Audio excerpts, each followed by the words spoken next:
Hey everyone, this is Erica Lucas, your host and founding member of VEST, an organization connecting women across industries, regions, and career levels, so that together we can expedite the pipeline of more women in positions of power and influence. Welcome to another episode of the Vester podcast, where we explore the invisible barriers holding women back in the workplace and share stories of women building power collectively.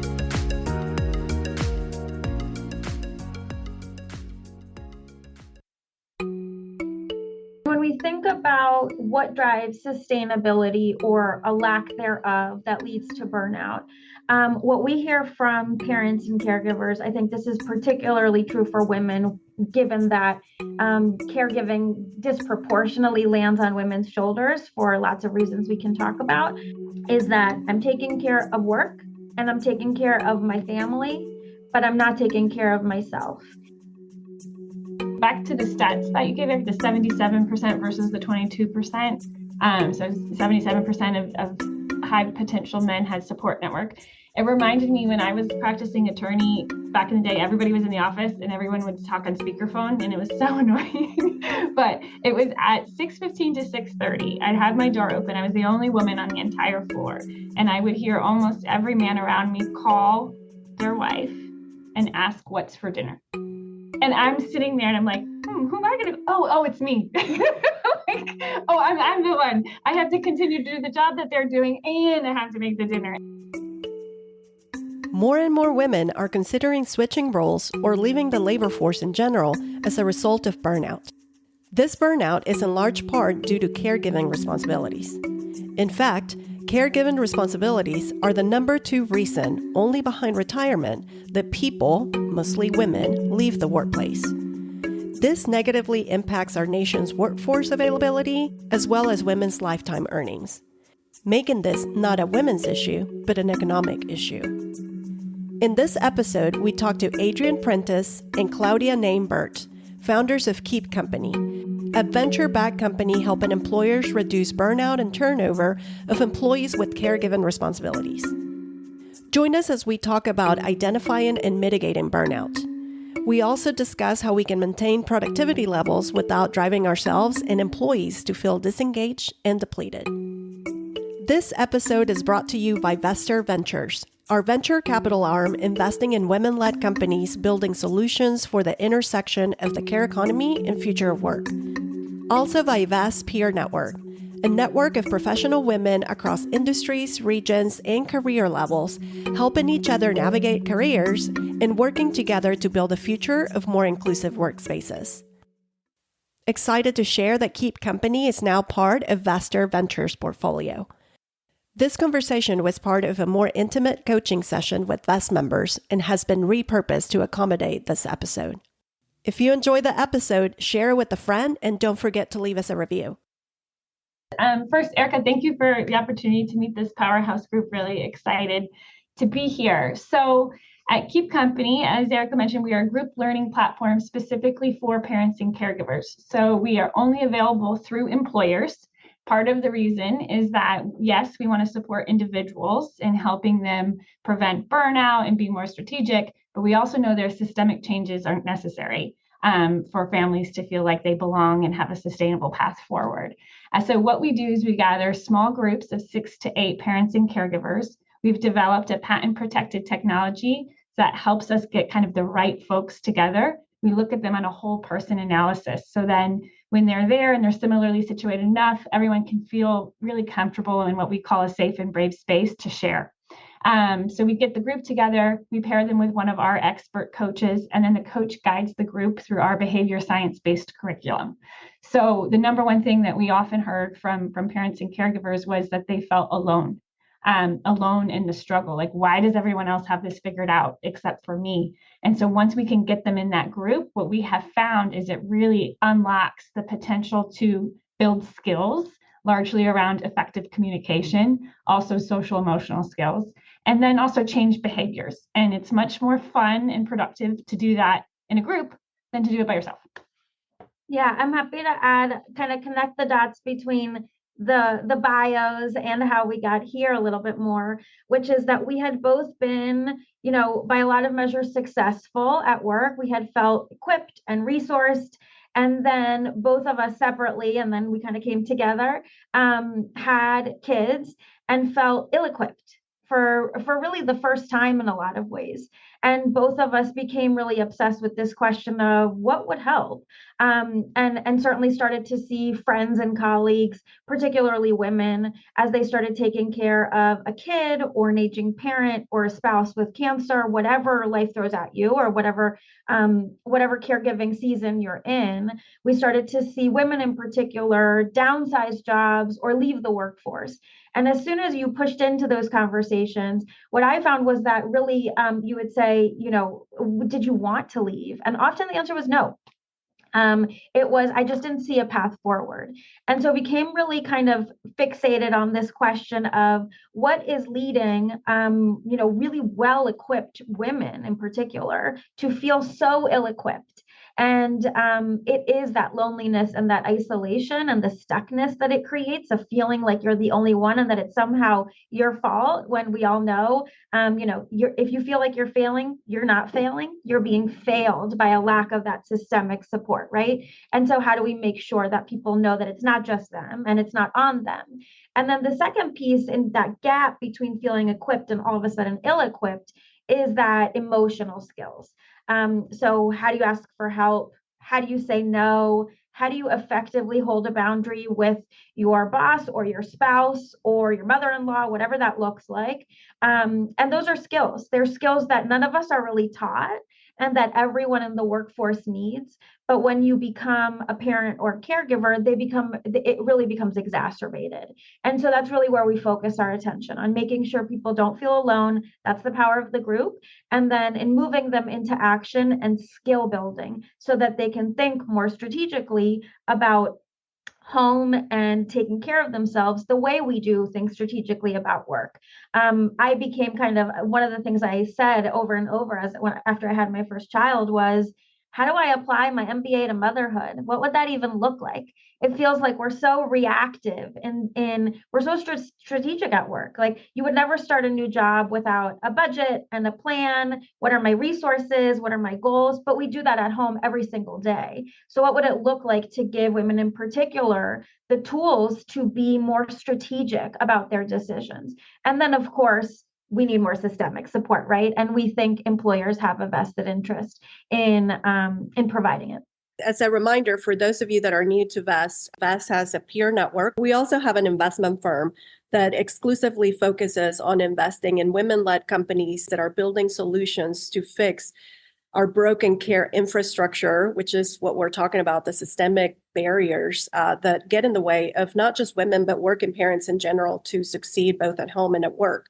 And this problem is actually really vast. It's over a $6 billion market and opportunity, missed opportunity, because unfortunately, when you look at investors and investments or leadership at the public level, because this is going to require public-private partnership investments, right?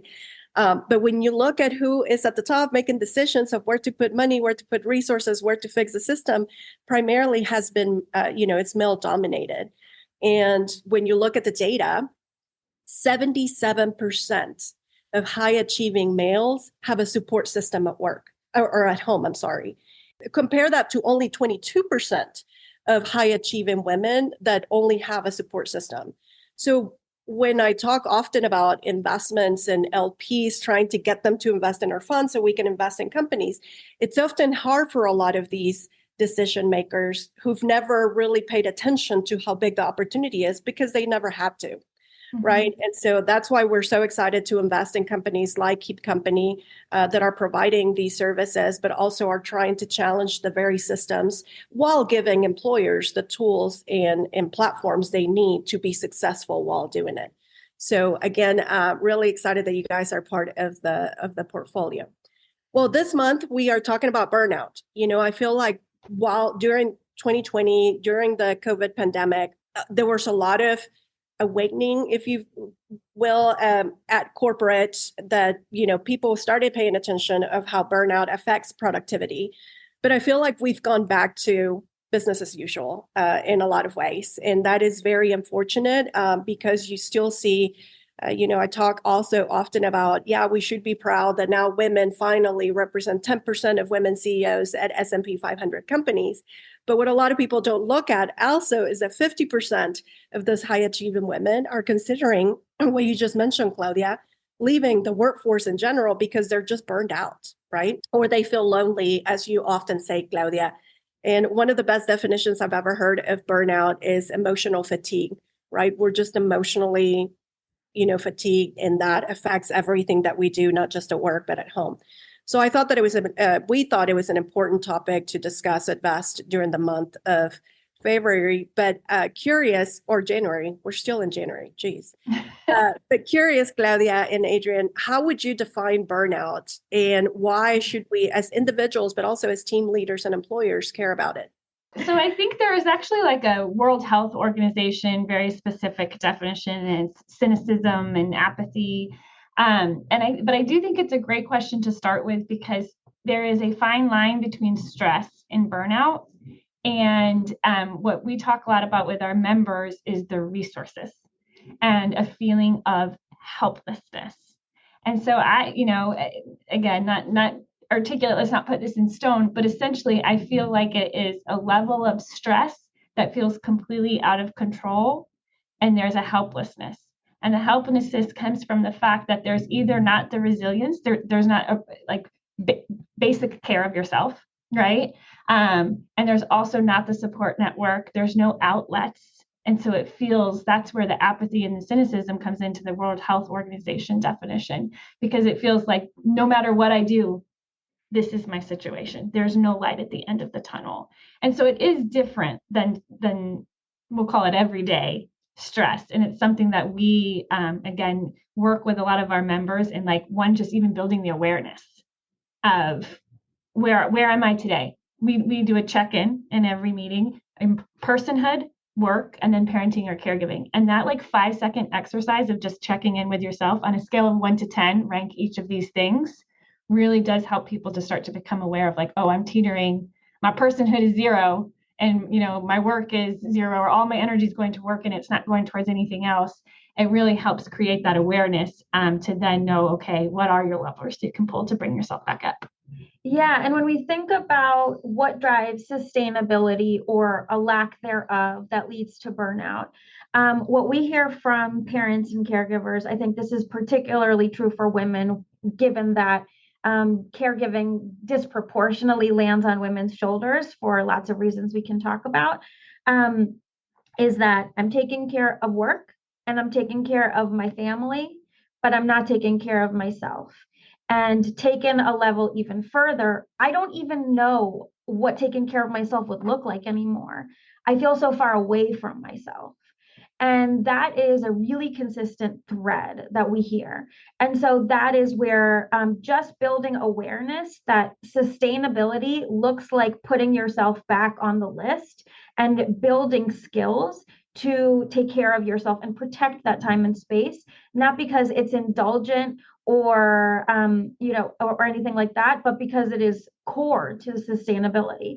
And I think that Adrienne talked about burnout being connected to apathy or feeling like resignation, like you're out of control. We really try to move people into a space of agency. And that is what the power of coaching really is. It is what's here today on a scale of 1 to 10. How is work? How's family? How are you? And so what's here today, and then let's move you into action. And when we talk about choices in terms of career, and we talk about, people leaving the workforce or downsizing jobs or making changes, I was saying to a friend the other day, I don't care if you want to leave the workforce. I don't want to care if you want to leave your job, if you want to go part-time, if I just want to know that it's your choice, right? What we're trying to do is make sure that people are making decisions strategically based on what they want and what is their choice. And turns out you need support and skills to do that. It's really hard to carry that alone and sit in a room by yourself with no tools or support systems and say, what do I want? It turns out that's really, really hard when you are carrying so much pressure. And so a lot of what we try to do is give employees the space the skills, the support, the facilitator to really sit down and zoom out and say, how am I? And the cool thing about people is if you give them the space and the tools, they know the answer to what would make things a little bit more sustainable. And so they're able to build a path towards it. But what I would say about burnout is that a lot of what drives if you are not on the list, that's not sustainable. And so you can push through for a while, but eventually it will catch up. And certainly we know that, again, back to the systemic piece, a huge driver of why we're not on the list is because we're carrying too much and we need more support. And so I think releasing yourself of the weight of it's on you can actually free up some space to say, okay, given this, what is available to me and what choices can I make? One last thing, back to the stats that you gave, the 77% versus the 22%. So 77% of high potential men had support network. It reminded me when I was practicing attorney back in the day, everybody was in the office and everyone would talk on speakerphone and it was so annoying. But it was at 6:15 to 6:30. I'd have my door open. I was the only woman on the entire floor. And I would hear almost every man around me call their wife and ask what's for dinner.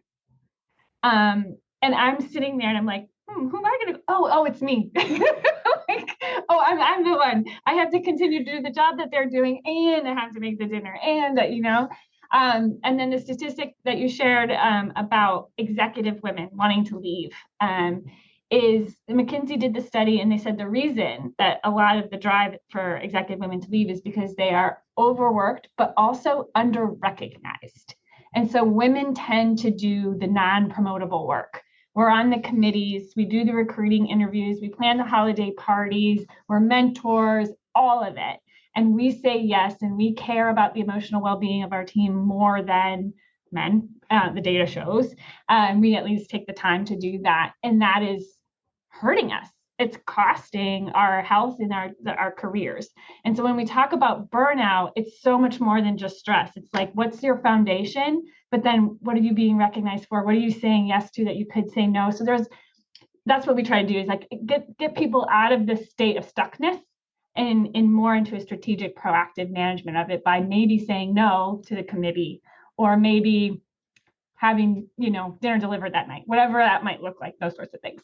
Yeah, and I would say in terms of building skills, learning how to hold a boundary effectively, how to say no at work and at home, is one of the most important skills. But it is a skill. It is learnable. It just requires practice. And we often hear from our members, great, give me a script. Literally, what do I say? And so we often do that, right? So it is building that awareness that when you say yes to everybody, you're saying no to a lot, right? So when you say no, it can be really overwhelming to think about holding that boundary. But when you think about it in the frame of, I am strategically deciding what is most important to me. And in this moment, I'm going to say no to this one thing, which is often non-promotable or other things, right?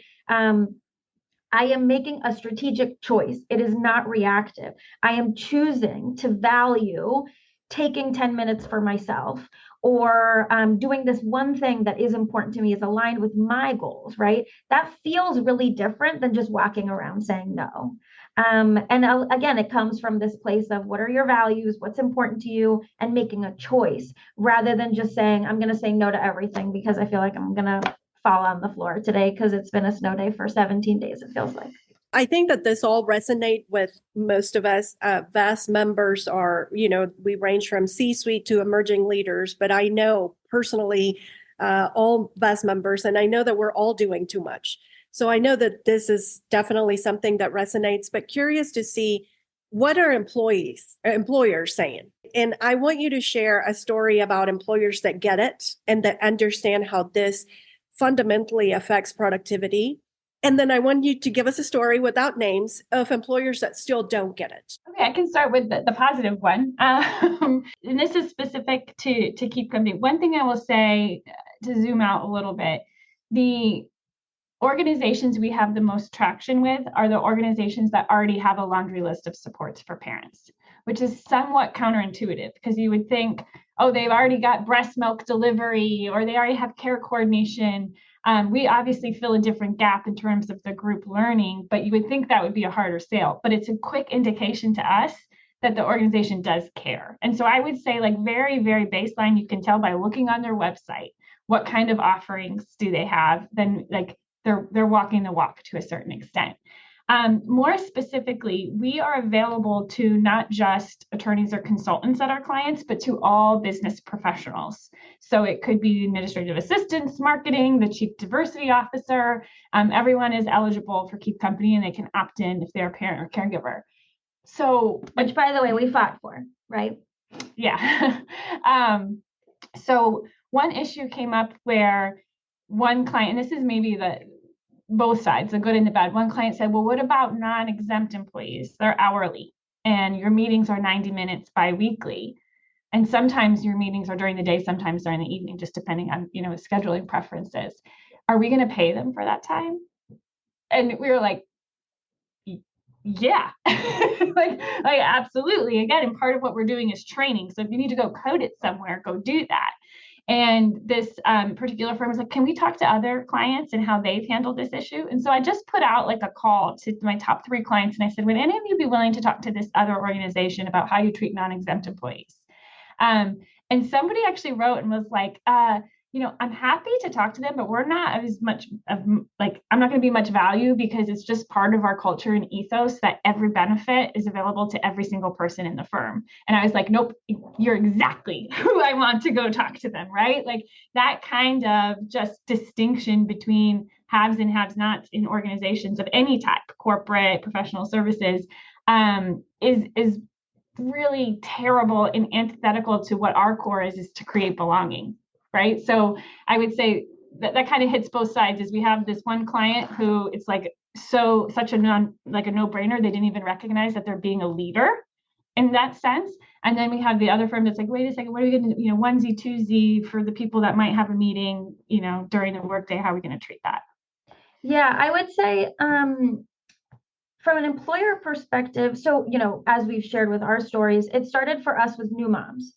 It started with how can we support people through this really critical inflection point that has such a massive long-term impact on how they design their career and their life, right? And then as we got deeper into this work, it became clear that it wasn't just new moms struggling. It was all moms struggling. It was, it doesn't get easier as your kids get older. It just kind of changes, right? And then it opened us up to dads really, really struggling, looking for connection, also feeling hugely isolated, like they don't have a model for how to take care of work and family and be a present father the way they want to be, the way maybe their parents weren't. And a lot of kind of hunger for that.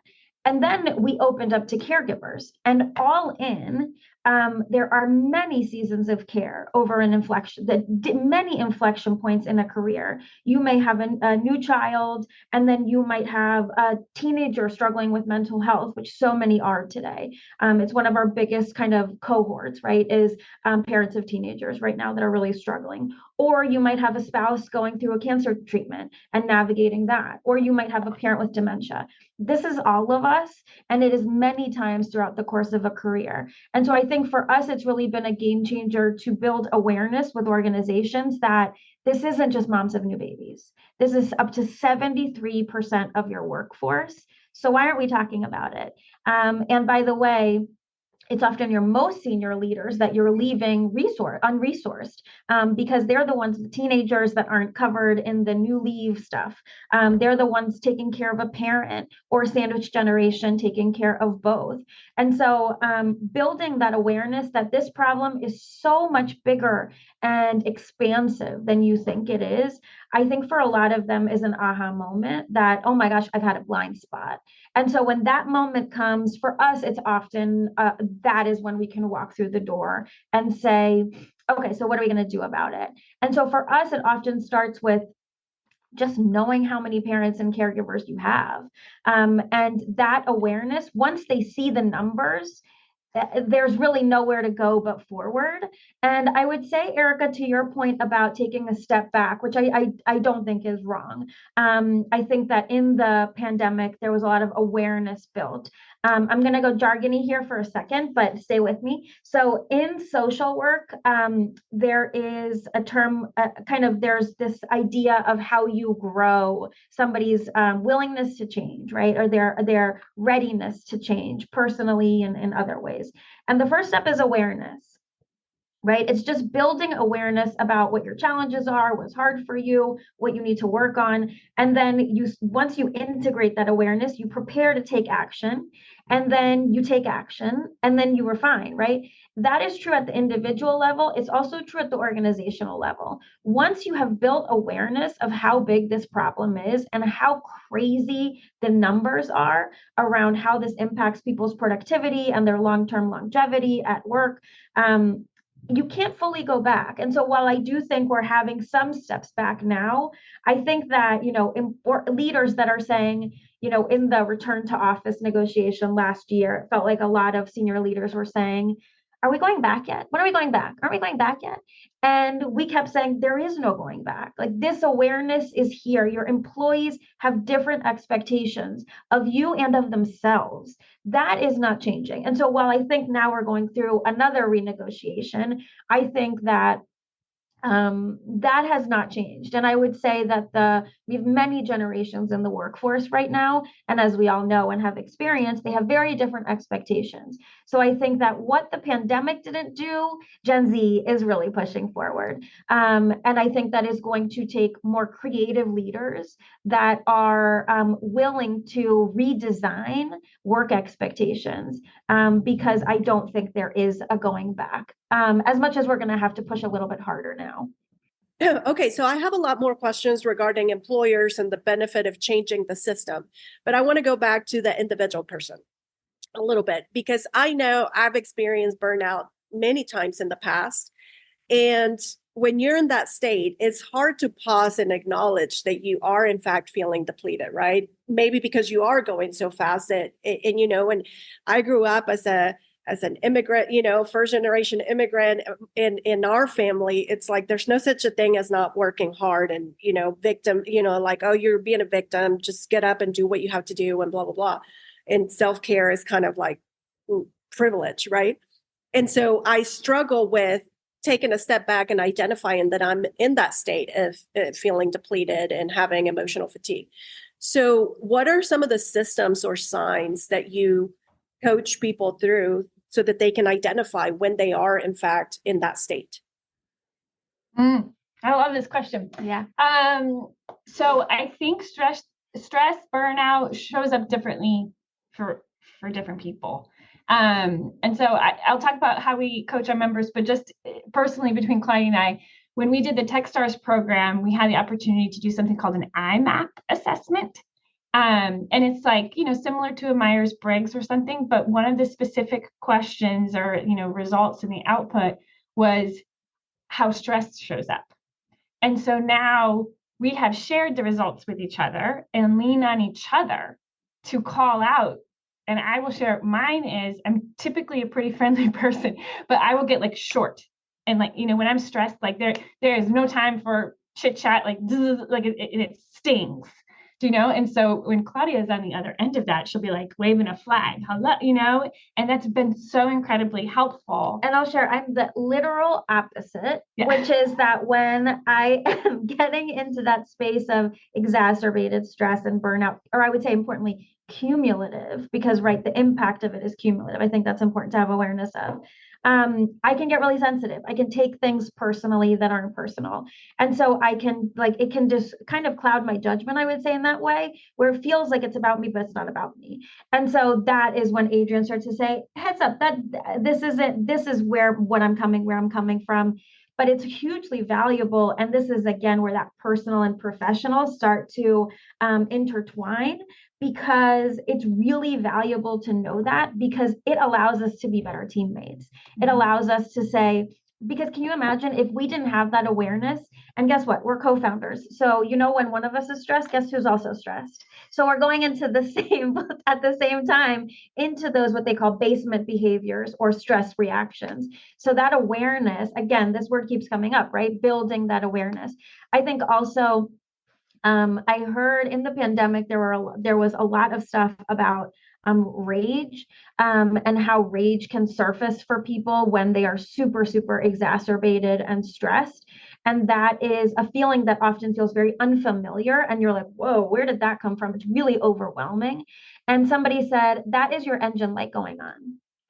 And I found that so helpful, that like learning what your burnout or stress behaviors are and thinking them as the engine light, and then thinking about what can get you back to baseline is really valuable. But I think you were going to talk a little bit about how we coach people through that. Yeah. So I think the baseline would be, one, it's very common to not recognize it in yourself, but if you can at least start to become aware of the engine light and the indicators, whether that's in your body. We have one coach who is very into somatic healing. So like notice how stress shows up for you, but then tell someone about it so that they can help you, whether that's somebody at home or somebody at work.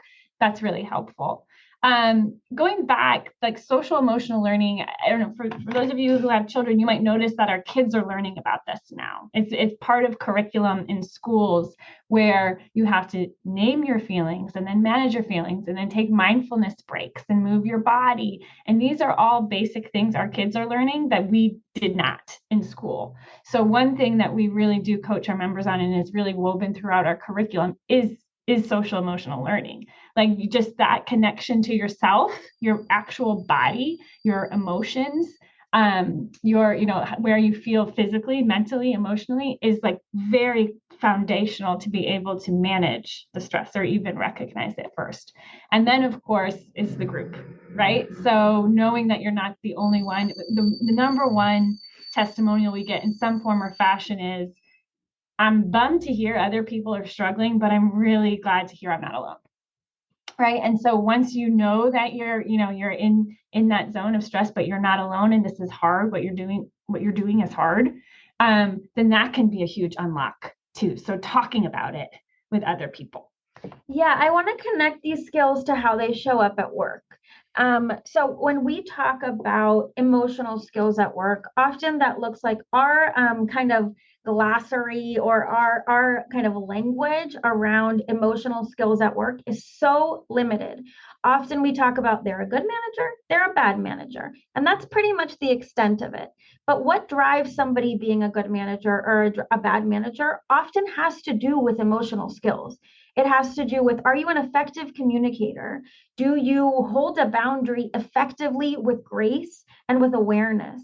It has to do with, do you say no with context, which is deeply motivating, or without it, which is deeply demotivating and leads to vast performance issues?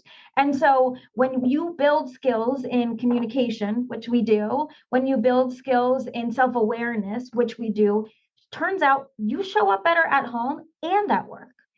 And we all know that, right? Because we have had managers who don't have those skills, right? And we see how it affects other people around them. And similarly, one person who doesn't have these skills and has the power to create a toxic environment has ripple effects that go far beyond that person to the performance and the well-being of the team. Similarly, if you have these skills, the impact goes so far beyond you. And so what we hear from our members is, okay, I'm taking these skills and I applied them with my teenage daughter, and I applied them with my boss, and I applied them with my colleague. And what we often say is it expands what's possible for the people around you. One interesting kind of tool that I love, we both became kind of in this process, we both found coaching and found it really helpful and became trained coaches ourselves. And one of the tools that I find really helpful in coaching is everybody has kind of this, there's lots of different words for it, but in kind of the coaching that we did, it's called your saboteur, which is kind of that like inner negative dialogue, right? We all have it. Sometimes it's really loud. Sometimes we can quiet it a little bit more, but we all have it. And so if you think about that inner negative dialogue, that's your saboteur. when you are coming from that place of your saboteur or your negative place, a small place, an insecure place, it often calls forth other people's saboteur. So when you show up from that place, often other people in response do too, and they don't even notice it. The opposite is also true. When you show up steadier, more self aware, that calls that forth in other people without even noticing it. And so that is the impact of emotional skills at work. It expands what is possible for your team. And so we have, certainly sold into HR teams because this is a people issue. We've sold into DE&I because this disproportionately impacts women and people of color. But we've also sold into learning and development teams because we're building these emotional skills, which hugely affect how people can be resilient at work and expand what's possible for their teams. So I could talk all day long about how important this is at work, because I think, again, back to this, like, are we going back? This world where I think this pre-pandemic world, I would argue, where I put on my work hat and then I seamlessly take it off, and I put on my mom hat and I seamlessly take it off, and I put on my caregiver hat and then I put on my Claudia hat where I am myself. Like, that's not real. And so the expectation that we could all do that seamlessly is false, and it's hurting us. There's a saying in venture capital or private investments in general that investors are only excited to make an investment the day they made the investment. And then after that, like, the excitement kind of wears off. And the opposite is true for me. And I'm sure that for the rest of the BEST membership, as we continue to talk to you guys, because I can't stand venture capital, to be quite honest with you. The whole industry in itself, I think it's a broken model. I don't think it's the solution to a lot of things. But it's there, right? And it fuels companies. And unfortunately, it hasn't fueled companies that actually need to exist. We see a lot of investment often going to, like, even in AI, right? Like, who the hell asked for like fake celebrities, like as if we needed more, stuff like that. But instead of funding the care infrastructure, funding things that we actually need desperately, I read a report recently by BCG that if we don't fix the care crisis, we're looking at a $209 billion deficit in GDP consecutively. So cumulative, like you said, Claudia, year over year, that's a huge loss in GDP as a nation. And the fact that we're not talking about it, to me, is very troublesome in a lot of ways. So again, just to say, I'm get more excited about this investment and the opportunities to build the future of work in a way that really enables women and working parents in general, or caregivers, to stay in the workforce and be prosperous. But with that, I want to talk to you about something that's very unique to women, right? As women, we've been programmed, particularly at work, particularly in leadership roles, and or particularly if you're in a toxic work environment or in an environment where it's looked as a weakness if you share that, you don't have the capacity to do more. And as a result of that, I feel like sometimes we're not comfortable talking about it. And as leaders, I know that I've recognized sometimes when I have team members where I've said, hey, you need to take a break, like just take a break, go be with your family, go do what you enjoy doing. But sometimes it's hard to address that if you know that the person is not ready to your point. I think, Claudia, you mentioned you have to be aware, you have to be ready to receive, to want to receive help. How can you coach? Some of us have teams, some of us are leading teams, some of us are employers. How would you coach us to have those conversations that can be uncomfortable, particularly with women or anybody that's not comfortable yet accepting that they're in that state of stress or state of feeling depleted? I think the most powerful thing leaders can do is model. So instead of it being a conversation where you are pushing in to someone and saying, seems like you're really, I know this is how you exhibit stress. This is your stress. Seems like you're really stressed. I think you should take a day off. I think that leaders should do that themselves and be explicit about it. I think it can be whether it is someone who's particularly stressed and needs a mental health day, saying, hey, I'm out tomorrow. I need a break. This is, I have this. And even brownie points, I would say, if they say, we're in crunch time at work and I have a lot going on at home right now with my family.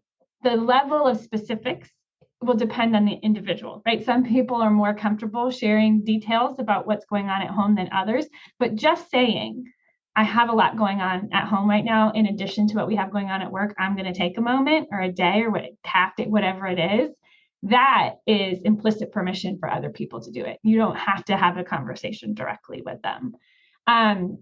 Other more explicit things, and we actually, in one of our quarterly insights, shared this with our clients, a script that managers could send saying, hey, it's May.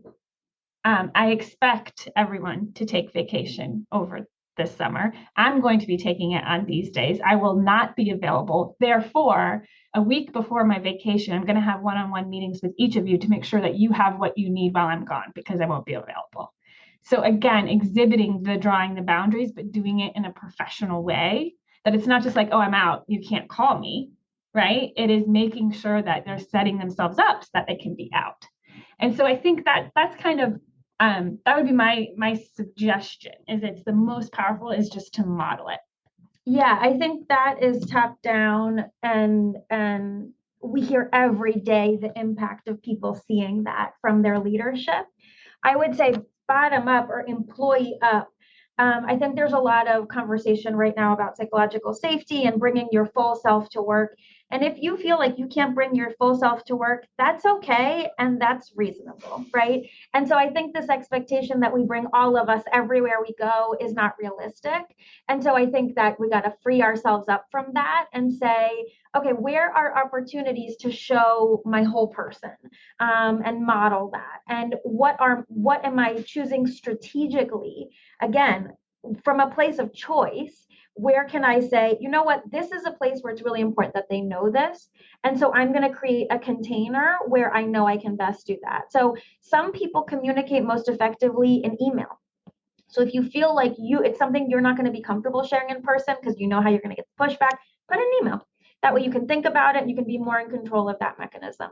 Or do it one-on-one. Some people are not as comfortable, or less to take it off of the onus off of them. They're not in a culture where that is really reasonable. And so have those conversations one-on-one. I think it's really coming from a place of leadership and making those choices. But I would free ourselves up from this expectation that you're going to be your whole self everywhere. Sometimes that's not what you want, and sometimes it's not the most strategic choice. And that's okay, right? You can still click into your whole person and not feel this pressure to be it at all the time everywhere, right? One other cultural or system level thing that is recommended, and we are starting to implement even within Keep Company, is the micro, meso, and macro breaks. So like brain science shows that during your day, being in back-to-back Zooms is not good for your health, and it's only going to lead to or exacerbate burnout. So 5 minutes are your micro breaks throughout the day. And then the meso is, I think, 1 hour a week, blocking your calendar. And this is not to go run errands, but to do something for yourself. Take a walk, go get fresh air, exercise, call a friend, whatever that might look like. And then the macro is like a half day a month. And so there are things like that where it might feel hokey and forced, but from a leadership or a cultural perspective, it sends the message that this matters. Yeah, and again, to building the skill of accessing personhood, the first time you take that hour or that half day, you're going to be like, I don't even know what to do with myself if I'm not running errands or taking things off of my to-do list. But the second or the third time, we find people saying, I called my sister. Or, I took this class I haven't taken in 5 years. Or I just sat in silence at a coffee shop, whatever. And so it's giving yourself some space to reconnect with that stuff that fills you up. Yeah, thank you. After listening to you guys, I don't know how old are you. I think that you guys are very young, but I've been in a leadership situation in the past few weeks that I never thought I will be feeling like I don't belong in a group of Latinas, which I thought I belong, but I'm talking about generational.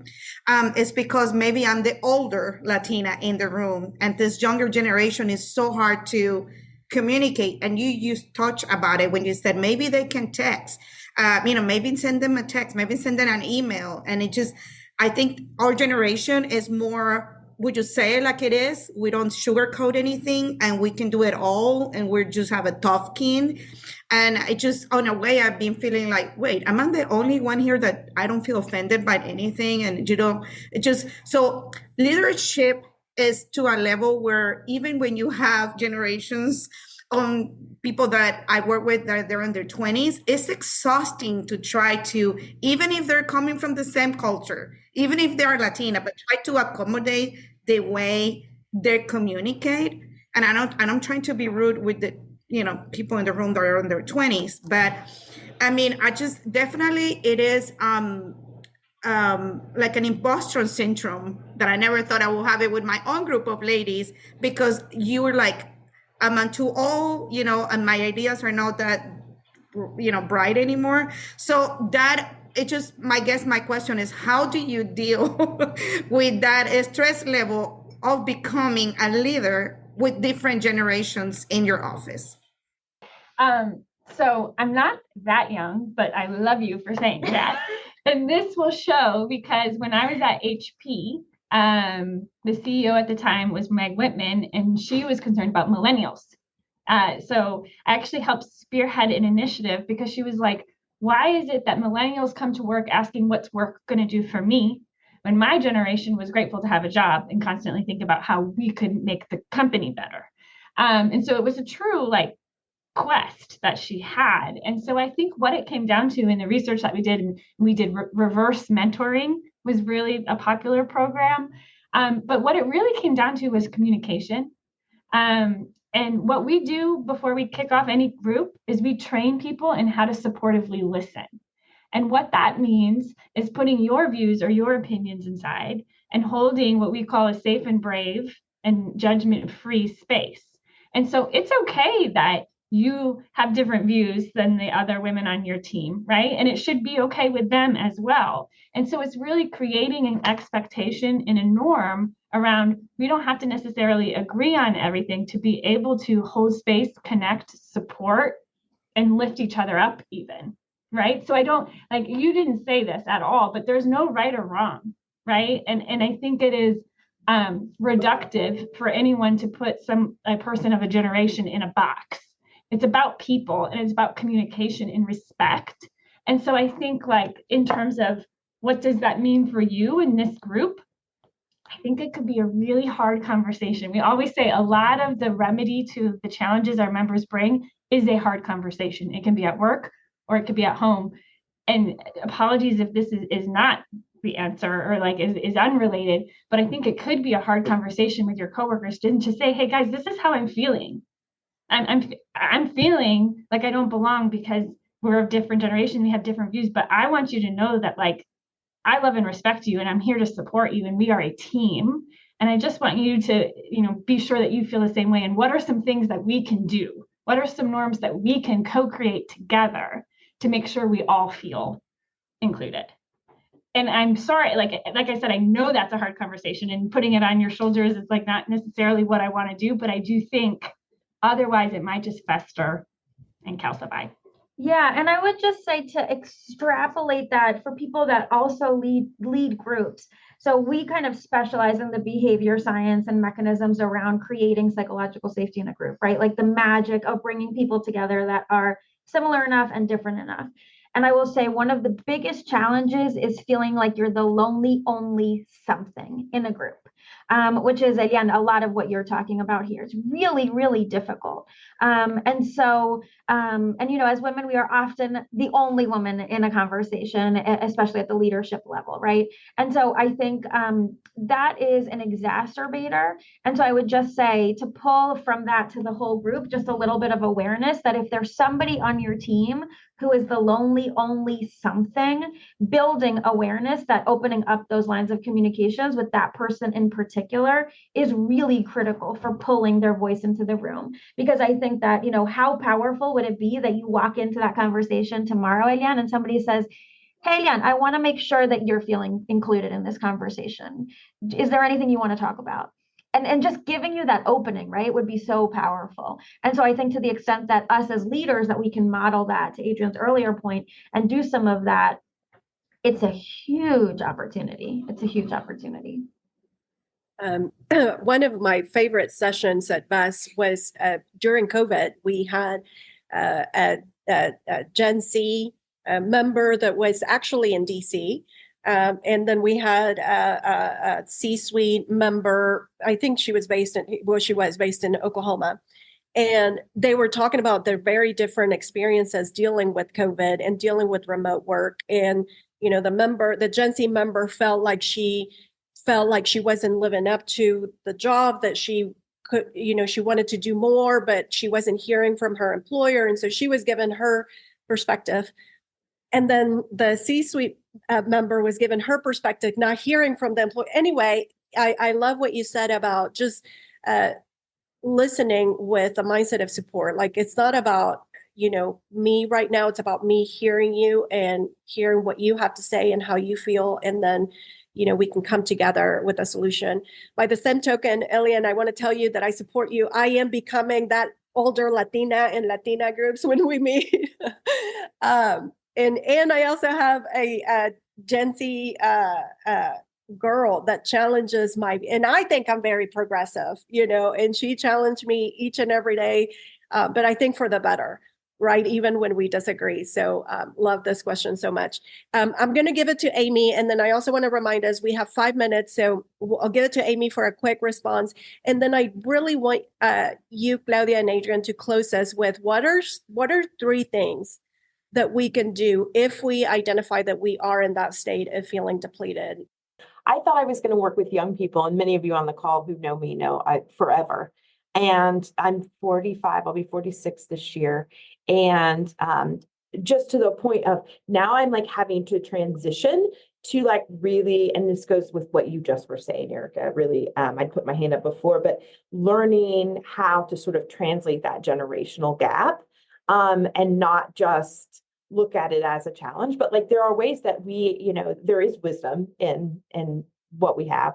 So I really appreciate this conversation. I haven't been with this group for a while. I went through a career change of my own. So I'm excited to be back and committed in 2024 to be participating more. So welcome back, Amy, and congrats on the career transition. Let's close with that. If we are feeling depleted, if we are identifying or we're getting ready to, like we're starting to feel the symptoms that you mentioned before, what are 3 things that we can do to get out of that state? Yeah, I have 2 in mind. So I'm going to start with 2 and then we can ping pong a little bit. My first is try to build awareness of what makes you feel depleted. And so that looks like I'm an introvert. And so I joke that when we go to conferences and things like that, and I'm talking a lot and very external, I run out of words by a certain point of the day. I know I will be exhausted at the end of the day. So what can I do? And with that awareness, how can I manage my schedule a little bit differently and things like that? So just awareness of the things that drive stress and exacerbate things for you. That's the first one. The second one is build a list and write it down of 5 things that fill you up. And put it on a sticky note on your desk and reference it when you need to. So note to self, taking a 10-minute walk always helps. Note to self, call this one friend. Note to self, right? Like, what are those things? Because in the moment, it can feel really overwhelming, but you know yourself, right? You have more tools than you realize. So when you are feeling resourced, write them down so that when you are feeling a little less resourced, you can be a friend to yourself in that moment, right? And help yourself out. So those are my 2. Build awareness of what tends to exacerbate things, and then manage accordingly, and then to write a list of things that can help. Mine are ask for help. Ask another human being for help. We often think we have to do everything ourselves. We don't want to impose on others, whatever it might be. I had a situation last week where school closed a half day because of rain, and I had meetings. I couldn't pick up my son. And so I asked another mom who I actually wasn't that close with, and she's like, yeah, sure, I'll pick him up.